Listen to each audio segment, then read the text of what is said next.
Hey everyone, and welcome back to my channel, or welcome if you're here for the first time. And in today's video, I wanted to show this Oracle deck. No, not a deck. See, I'm already messing up. So this Oracle game that I've had since early 2000s.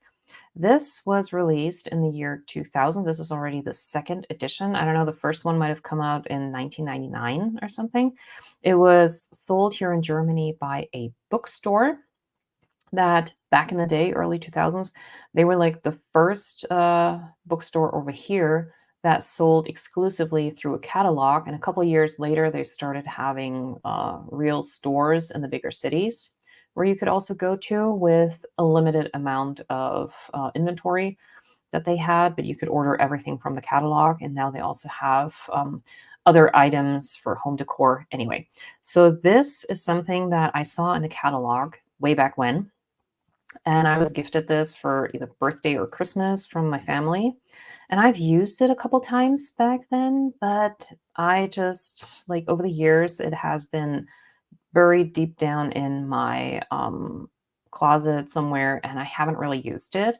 And with, learning so much about tarot and astrology, everything these recent years, I discovered it in my closet, and I thought, hey, why not take it out and see what this does and if I like it. So here we are.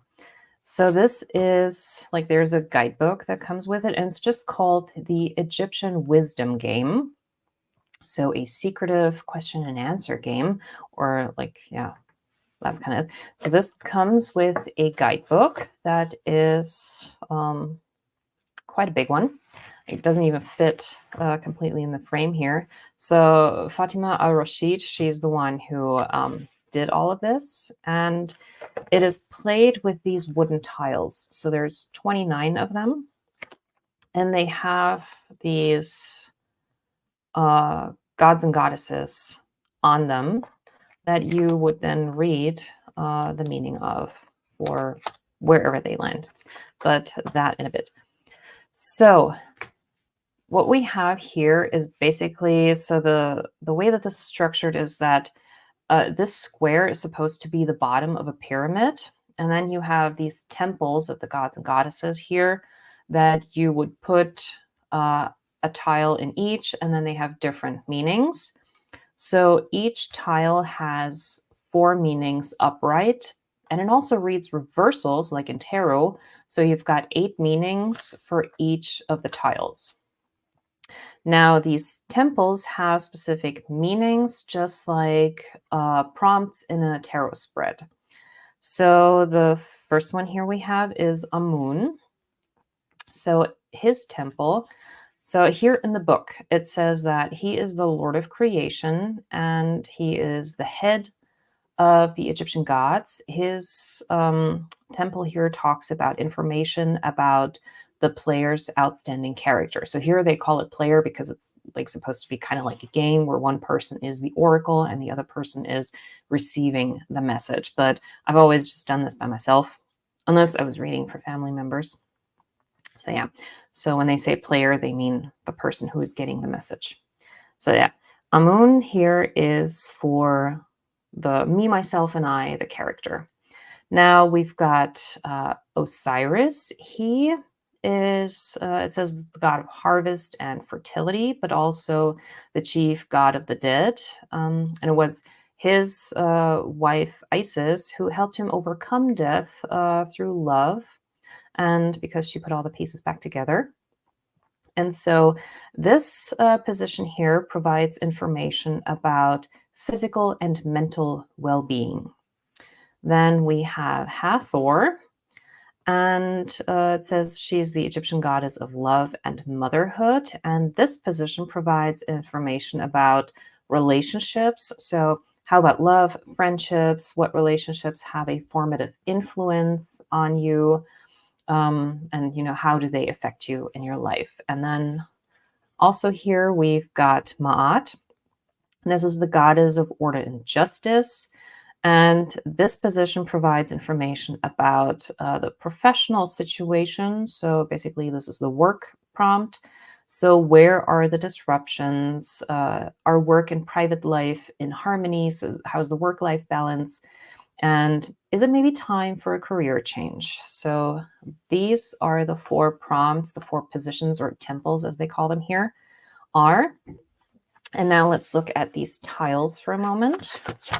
Just gonna put them out here. So here are the images.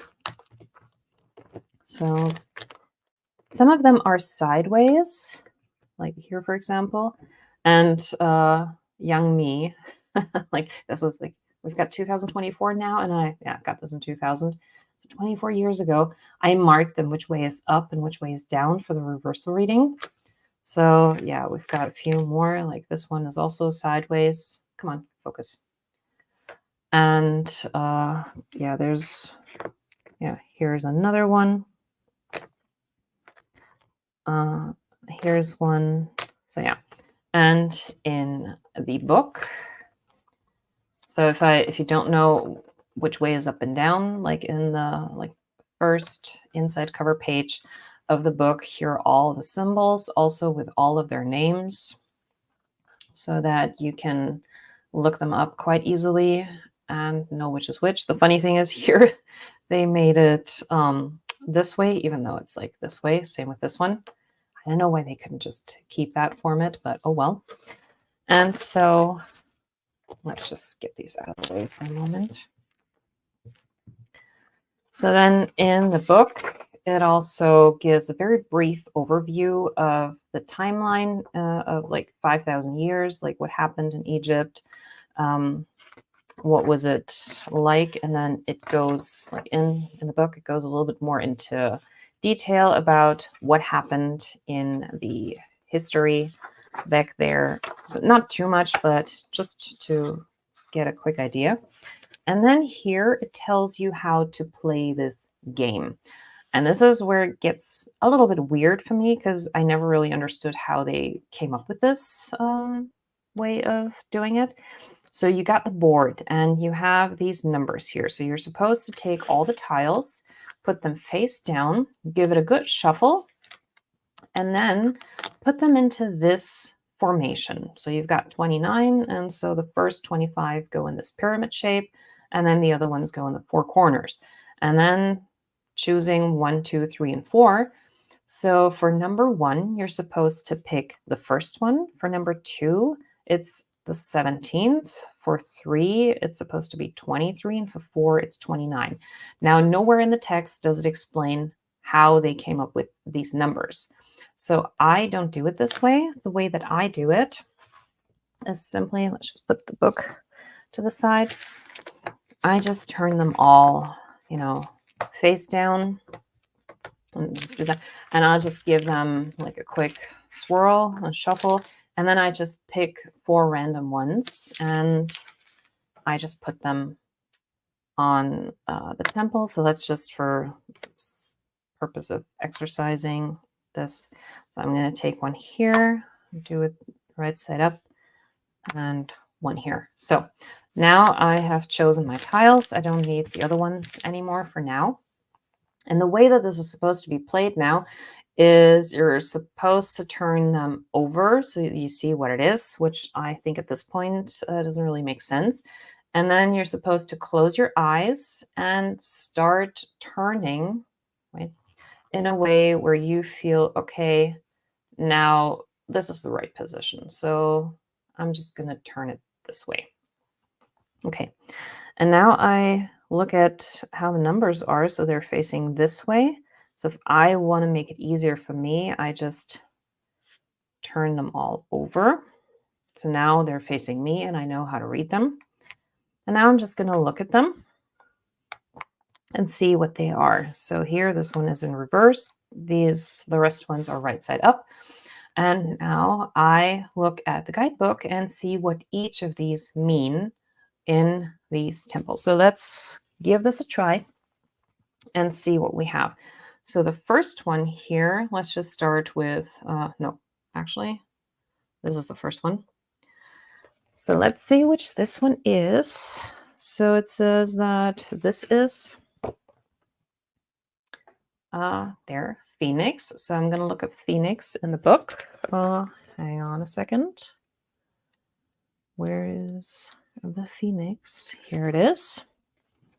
And we've got the Temple of Ma'at, and it is not reversed. So this is for job now. So I didn't ask a specific question.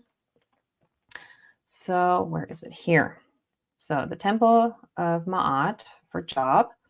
And it basically says that pretty soon things are going to start changing. Your hard work is going to be rewarded. But before you reach your goal, you may have to take a little risk. So make sure you do a good analysis of what is worth taking a risk for and what not. And make sure that by not taking too much of a risk and, weighing your options, that things can come to a good end. So this is how this is written, basically. And I would go around now and look at each of these in the temple and if it's reversed or not. And I have to say, I kind of like this. So you can ask this all kind of questions. I don't know if I would go with yes or no questions or if I would ask an open question. And I think this goes for all kinds of topics since we have different positions here. So we do have love, we have work, we have personal characters. So yeah, the answers here, like I said, there's 8 for each of these 29. So there's a lot of answers, and it's fixed like the tarot system. So the answers are like in the book, you can read them.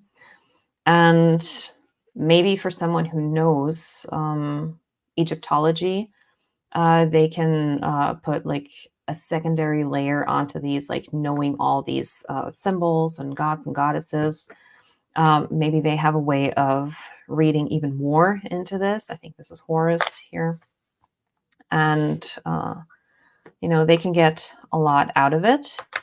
And I think this is actually quite fun. And I'm going to try using it a little bit more just to see what happens. And yeah, let me know what you think about this game, like would you use it? And yeah, if you've made it this far, thank you very much for watching, and I'll see you in my next video.